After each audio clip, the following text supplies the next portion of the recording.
Hello there, welcome to Hillside Ceramics, and today I'm going to demonstrate how to start your Dia De Los Muertos skull. So in front of you, you see two samples that I demonstrated yesterday for my students. They don't have to be exactly, the same exact proportions as a regular skull. These are very rough. If you can get this done in about a day or two, that's great. This is kind of the tail end of the technical side of the assignment. Next week we start, and this is like the engineering of the assignment. And next week we start the design part and the kind of more artistic part where you get to decorate your skulls. So a couple things I just want to point out.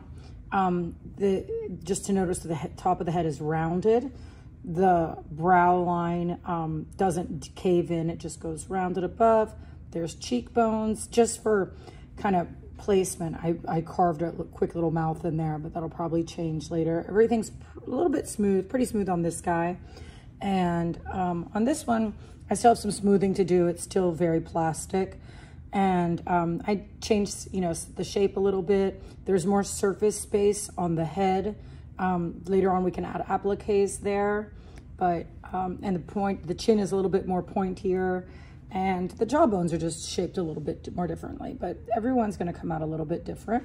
I just wanted to show you guys, for example, and I also want to show you some store-bought skulls. This one is a traditional sugar skull that is purchased. You can purchase them at a lot of Mexican markets, the panderias, especially right before Day of the Dead. You'll see the cheekbones are there. They cut off the bottom jaw. They just put the top one on this one, and it's decorated really nice. There's indentations for the eyes. And again, this is made of traditional sugar. And then these are just a couple store-bought ones that were gifted to me. And I like to have them in the room because they're really good for models. You can see where the cheekbones are. You can see where the eyes are indented. It has the whole space for a chin and the mouth. This one has, you could have clay appliques, or you could use regular thing. When you decorate yours, you could use regular items around the house as well, or flowers and things like that to decorate yours, like silk flowers or plastic flowers. But it's more fun to make your appliques. Now, before we get started, I just want to show you some the items that you'll need to get started. You should have already pinched out your head, and this is just 2 pinch pots. You're going to make at least 4 or 5 coils, and nice thick coils, thicker than the thickest finger maybe on your hand. You're going to get a ball of clay. These coils were all made out about a ping pong size ball of clay, a little bit, maybe a little bit more, but you're going to get a ball of clay, and you're also going to pinch out a pot. So I pinched it for time's sake, a little pot to add for the chin. So today we're going to be adding the chin and these coils to the closed vessel to actually make it look or appear more as a skull. I just want to show you, before we get started with that though, some of the items that you'll be using today as tools. Okay, you're going to want your water and sponge. You're going to, I'm going to take these out for a second. You're going to definitely want a smearing tool, scoring tools, and again, your water and sponge. Later on down the line, when you start decorating, that's next week, I want to introduce this to you so that you understand some of these tools and you can start thinking about it.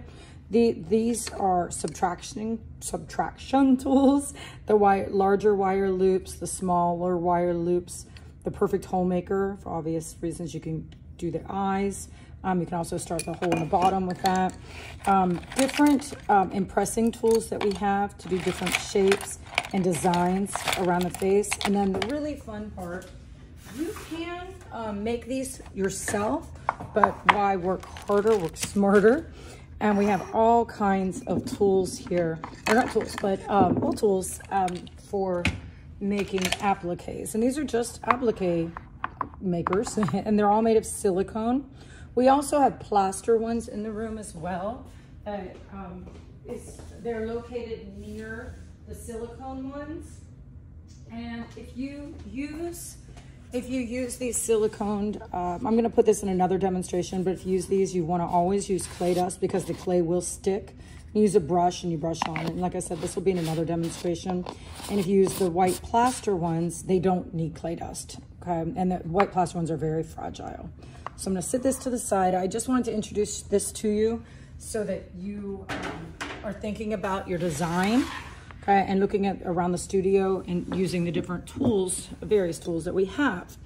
Now, to start, it gets a little tricky for the filming because this part is a little bit hard to film, but basically we have the egg shape that I asked you guys to make. And then you wanna take where the point is, you wanna take it down on the table and you literally take your hands right here, your kind of the meat on the palm of your hand, and you push it down on the table. And I like to go to the edge, and actually this side of the table works best, or your hand works best. And you kind of push this down and you get that shape. So do you see already, if you compare this to this one, they're very, very similar already. And you can add, some students, they don't necessarily have to always add a chin. I like to add the chin. Sometimes it kind of doesn't stay as pronounced, but I still think it's pretty nice. So when I do add the chin, you want to take this, and if this clay is really plastic, you don't have to slip and score. If it's really plastic, as long as you smear really well, you can just smear. So you want to place it evenly on the front, some of it on the top, some of it on the bottom. Do you see? And a lot of students laugh at this because it looks like a big mask, or a lot of students think it looks like a dog afterwards, which, you know, I get it. And I'm gonna place this because I wanna use both my hands always to sculpt, so it ends up more symmetrical. I'm gonna place this on my little bird's nest that I made with my towel, where I just wrap my towel. I'm gonna set these coils to the side so they're out of the way. And just smear that in. Now, for the filming, this is ideal. For you guys, you have a couple choices. You can, my favorite way is to put it on the desk and sit on a small stool so that you're looking right across, your eyes are right across from this while you're working.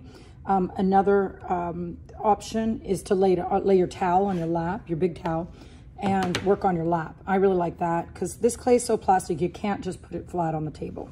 So now I'm gonna go in, my mask is, I got a big chin on mine, and my clay is very plastic, so I have to watch out. And I'm just gonna work on shaping this, making the bottom flat. A lot of students, they don't have flat bottoms on their skulls, and then they roll, and that becomes very problematic. So you wanna avoid that, and you just wanna have a nice flat bottom. This is where I'll cut out later on, so it's not a big deal. Okay, so for now, I'm happy with the shape of this, okay? I'm gonna place this back again on my bird's nest so you guys can see while I sculpt. And this is very, very plastic. Yours will be a little bit firmer and it'll be easier, I think. But for demonstration purposes, kind of ran out of time. So you're gonna very delicately put, and I forgot to show you this. Did you guys know that your eyes are halfway, and I think I might've went a little low, are halfway between your head and your face? So if I go here, I'm sorry, your chin and your top of your head. So if I go here, and then I go about halfway right here and make a line, that's actually where the eyes should be. So if you have that cross there, do you see? So I'm gonna lower my eyes a little bit because you wanna have nice forehead space too to add the design later on, okay? Now I'm gonna take, and this is where it looks scary, but it's not. You're gonna take a coil and place it around kind of like a mask. And I'm just gonna glide my fingers using a lot of finesse around and smear that. And I'm really nervous a little bit because my mask is so plastic. So I'm gonna kind of place it there. And then I'm gonna, whatever I do on the one side of the coil, I'm gonna smear on the other. And it looks like a mask. You gotta make sure you smear this really well because you don't want air bubbles, okay, between where you just placed those coils. Okay, so now, of course, your brow doesn't, have an indentation above it, so you gotta fill that in with more clay. And it's kind of just a game of filling this in with clay, making sure you don't get air bubbles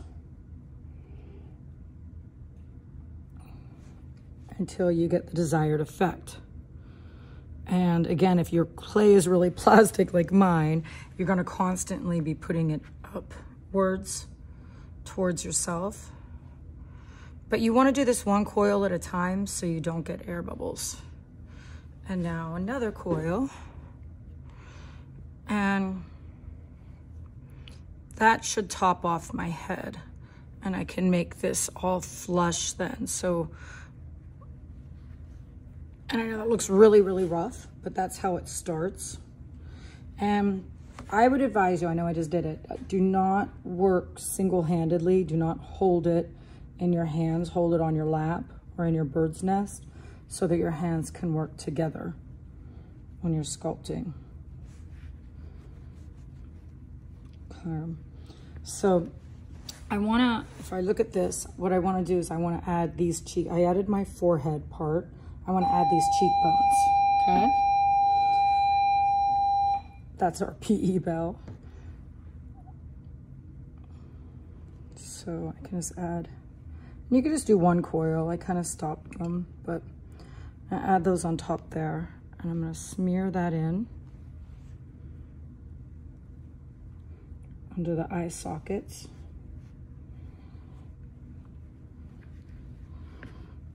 And this is very, very rough. It's very organic at first. And again, whatever I smear from the top, I gotta do from the bottom to avoid air bubbles.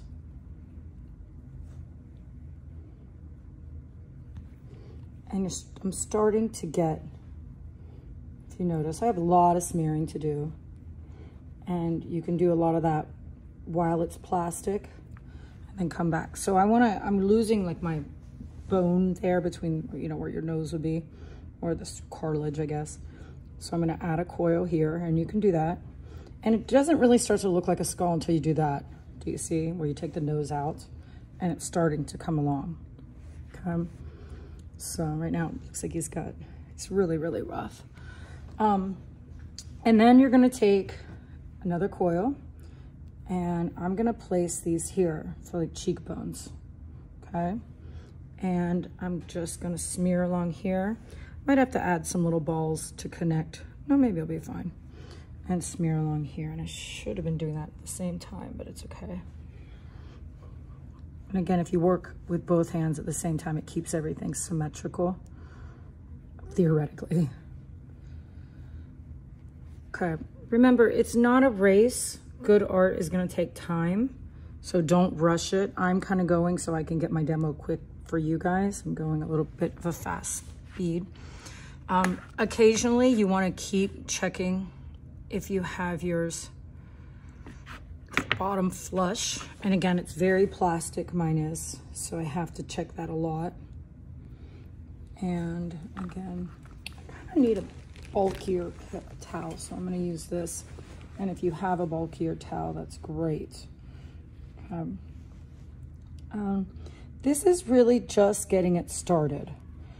You might need to add a little more clay or like meat, okay, to the forehead, because you don't want an indentation on top of your forehead.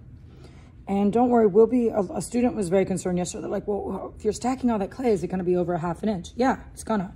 Okay, so we're going to be carving out from the inside some later on, or adding a lot of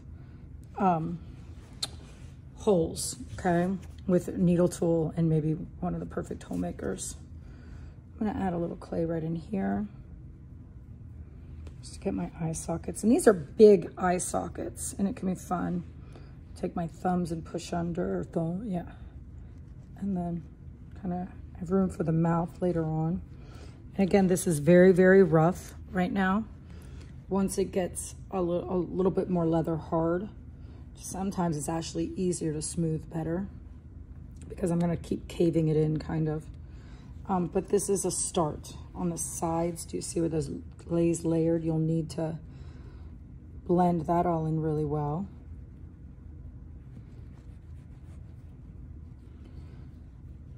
And it's a lot of smearing. And you'll notice I'm not adding any water. I haven't dipped my hands in water at all yet.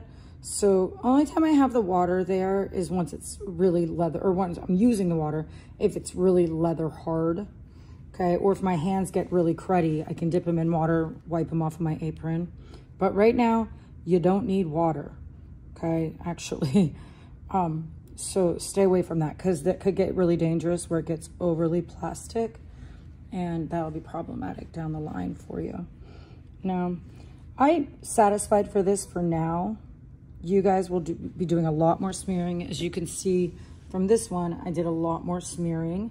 You know, you just have to continually smear and use that finesse. You don't want this to collapse. This right now, it's very delicate. I'm gonna kind of check the bottom. Yeah, I'm happy with this for now. This is a good start.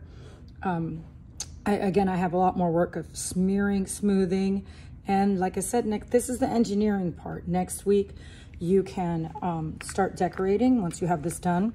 And if you could give this some expression. So if you wanted the brow to look kind of scary, you could go, you know, push it down like this more, you know. So if you wanted it to look, I like this one. It's like heart-shaped. It looks happy-ish, kind of sad. And remember, for Dia De Los Muertos, they should have some expression on their face. Typically, you know, traditionally, they're laughing at death because they know as long as they're remembered, they're really not forgot. You know, they're still, you know, have a state of being. So, all right. I'm pretty satisfied with the start of this. And again, if you want to later on make the chin more pointy, you can add a little ball of clay. Remember, you're going to be hollowing out the bottom. And I'll show you what that looks like on one that's completed, a couple that's completed. Partially completed. These are my Diego and Frida that I never finished painting, but they have their own characteristics kind of that resemble their people. And in the bottom, it's hollowed out. There's a hole for the head. You see where I have a lot of holes for the chin. It's hollowed out really well. And yours will be like that later on down the line. All right, so thank you very much. And be sure to like and smash that subscribe button on the YouTube so we can, you can get daily updates. Have a wonderful day. Bye-bye.